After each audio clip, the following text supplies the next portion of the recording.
अब्दाली हिंदुस्थानात येण्यापूर्वीपासूनच नजीब खान अयोध्येचा नवाब शुजा-उद-दौला याला मराठ्यांच्या विरोधात आपल्या बाजूने वळवण्याचा प्रयत्न करत होता.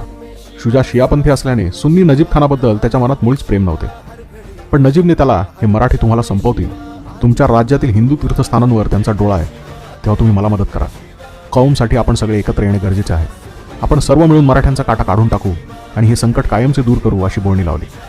बरेच दिवस शुजा-उद-दौला दोलायमान होता. मुघल बेगम मलिकाय जमानी हिने शुजाने अब्दालीच्या पक्षात येण्यासाठी बराच खटाटोप केला. शुजाच्या आईचा म्हणजे सदरुन्निसा बेगमेचा शुजाने अब्दालीला जाऊन मिळावे या गोष्टीला विरोध होता. अखेर त्याच्या मनाने कौल लावला. शुजासारखे बडे प्रस्थ अफगाण पक्षात आल्याने त्यांचे पारडे आता जड झाले होते.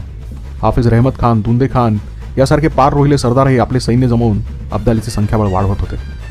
यानंतर अहमद खान बंगशही अब्दालीला येऊन मिळाला. अहमद खान बंगश अब्दालीला येऊन सामील झाला तेव्हा त्याचे जय्यत स्वागत करण्यात आले होते. दोन्ही बाजूला मोठी फौज उभी राहिली. हत्तींवर शाही नौबत वाजवली गेली.